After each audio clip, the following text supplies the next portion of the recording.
नवरात्रि हिंदुओं का एक प्रमुख पर्व है। नवरात्रि एक संस्कृत शब्द भी है जिसका अर्थ होता है 9 रातों का समय। इन 9 रातों और 10 दिनों के दौरान शक्ति अर्थात देवी की पूजा की जाती है। साल में 4 बार नवरात्रि आती हैं, माघ, चैत्र, आषाढ़ और अश्विनी मास में। चैत्र मास में वास्तविक अथवा अवास्तविक रूप से अथवा अश्विनी मास में शारदीय नवरात्रि मनाई जाती हैं। शारदीय नवरात्रि का समापन दशहरे को दुर्गा प्रतिमा के विसर्जन के रूप में किया जाता है। हिंदू कैलेंडर के हिसाब से भी सबसे पहले चैत्र मास में 9 दिन की चैत्र नवरात्रि मनाई जाती है। नवरात्रि भारत के विभिन्न भागों में अलग अलग ढंग से मनाई जाती है। गुजरात में इस त्यौहार को बड़े पैमाने पर मनाया जाता है। गुजरात में नवरात्रि समारोह डांडिया और गरबा खेलकर मनाया जाता है। यह पूरी रात तक चलता है। देवी के सम्मान में भक्ति प्रदर्शन के रूप में गरबा आरती से पहले किया जाता है और डांडिया समारोह उसके बाद किया जाता है। पश्चिम बंगाल के भी कई राज्यों में यह त्यौहार बड़ी धूमधाम से मनाया जाता है। आइए जानते हैं 9 देवियों के बारे में। पहली, शैलपुत्री। हिमालय की बेटी के रूप में जन्म लेने के कारण इनका नाम शैलपुत्री पड़ा। इन्होंने अपनी तपस्या से शिव को प्राप्त किया और बाद में पति के अपमान पर सती के रूप में आत्मदाह कर लिया। इनके स्वरूप से हमें यह सीख मिलती है कि रिश्तों में मजबूत आधार होना चाहिए। जिस तरह से पहाड़ मजबूत होते हैं उसी तरह से रिश्तों की नींव भी मजबूत होनी चाहिए। दूसरी, ब्रह्मचारिणी। इस स्वरूप का अर्थ है तप का आचरण करने वाली। माँ ब्रह्मचारिणी ने भगवान शिव को प्राप्त करने के लिए कठोर तपस्या की थी। इस स्वरूप से हमें यह सीख मिलती है कि रिश्तों में धैर्य और समर्पण होना चाहिए। साथ ही ज्ञान का होना भी जरूरी है ताकि एक दूसरे को समझ सकें। तीसरी, चंद्रघंटा। माथे पर अर्धचंद्र आकार के घंटे के कारण इनका नाम चंद्रघंटा पड़ गया। माँ चंद्रघंटा 10 भुजाओं वाली है और अस्त्र शस्त्र से सुशोभित रहती है। इनके स्वरूप से हमें यह सीख मिलती है कि रिश्तों में संतुलन होना चाहिए, तभी रिश्ते मधुर बने रहते हैं। गुस्से और शांति दोनों का अपना महत्व है, इसलिए इनके बीच संतुलन बनाए रखना जरूरी होता है। चौथी है माँ कुष्मांडा।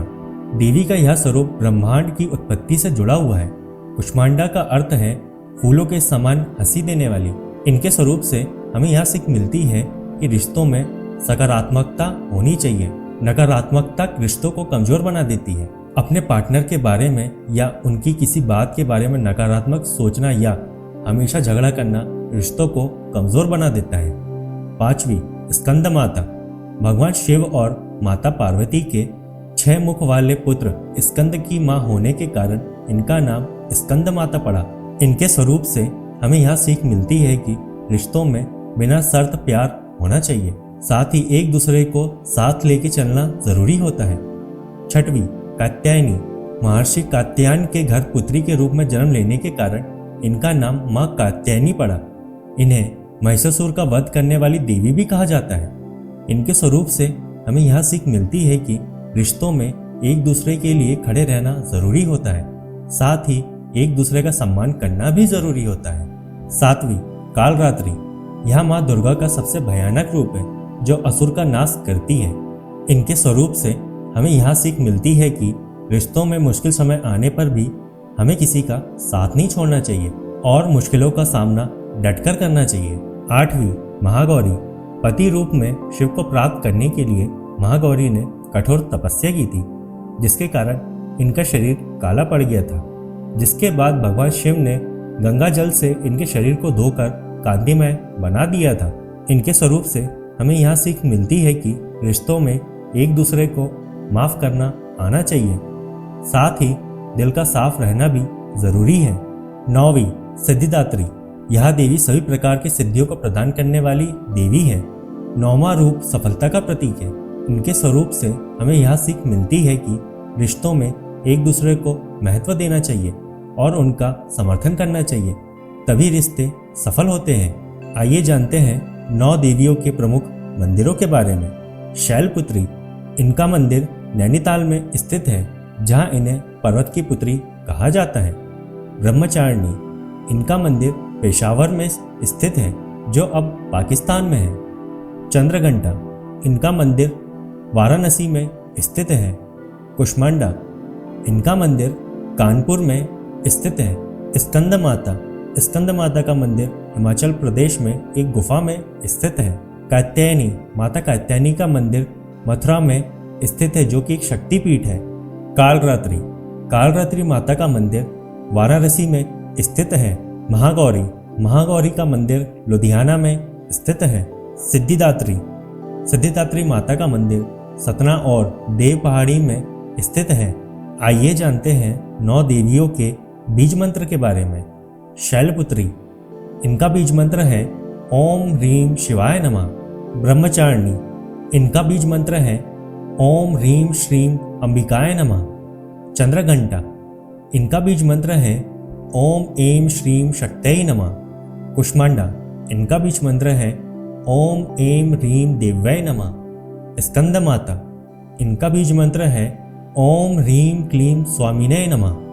कात्यायनी, इनका बीज मंत्र है ओम क्लीम श्रीम त्रिनेत्राय नमः। कालरात्रि, इनका बीज मंत्र है ओम क्लीम ऐं श्रीम कालिकाय नमः। महागौरी, इनका बीज मंत्र है ओम श्रीम क्लीम ह्रीम वरदाय नमः। सिद्धिदात्री, इनका बीज मंत्र है ओम ह्रीम क्लीम ऐं सिद्धये नमः। आइए जानते हैं कि माता को कौन सा रंग पसंद है और उन्हें कौन सा भोग लगाया जाता है। शैलपुत्री, माता शैलपुत्री को सफ़ेद रंग पसंद है और उन्हें खीर का भोग लगाया जाता है। माँ ब्रह्मचारिणी, इन्हें लाल रंग पसंद है और इन्हें शक्कर से बनी चीज़ों का भोग लगाया जाता है। चंद्रघंटा, माँ चंद्रघंटा को नीला रंग बहुत ही प्रिय है और इन्हें दूध से बनी चीज़ों का भोग लगाया जाता है। माँ कुष्मांडा को पीला रंग बहुत ही प्रिय है, इन्हें मालपुए का भोग लगाया जाता है। माँ स्कंद माता को हरा रंग अति प्रिय है, इन्हें केले के बर्फी का भोग लगाया जाता है। माँ कात्यायनी को भूरा रंग अति प्रिय है, इन्हें शहद से बनी खीर का भोग लगाया जाता है। माँ कालरात्रि, इन्हें नारंगी रंग अति प्रिय है, इन्हें गुड़ से बने हलवे का प्रसाद लगाया जाता है। माता महागौरी को ग्रीन रंग अति प्रिय है, इन्हें नारियल का भोग लगाया जाता है। माता सिद्धिदात्री को गुलाबी रंग अति प्रिय है, इन्हें हलवा पूरी और चने का भोग लगाया जाता है। नवरात्रि देवी दुर्गा की राक्षस महिषासुर पर विजय का स्मरण कराती है, जो इस संदेश को उजागर करती है कि अच्छाई की हमेशा बुराई पर विजय होती है। नवरात्रि एक ऐसा समय है जब व्यक्ति अपने आंतरिक शक्तियों को जगाने और आत्मखोज करने पर ध्यान केंद्रित करता है, जिससे उसे एक नया जीवन और आनंद मिलता है। यही थी जिज्ञासा की नवरात्रि पर्व से जुड़ी हुई कुछ जानकारी। अगर आपको मेरी यह जानकारी अच्छी लगी हो तो मेरे इस चैनल जिज्ञासा को लाइक करें व सब्सक्राइब करें और बेल आइकन को प्रेस करना ना भूलें, जिससे कि आपको ऐसी ही जानकारी आगे भी मिलती रहे। धन्यवाद।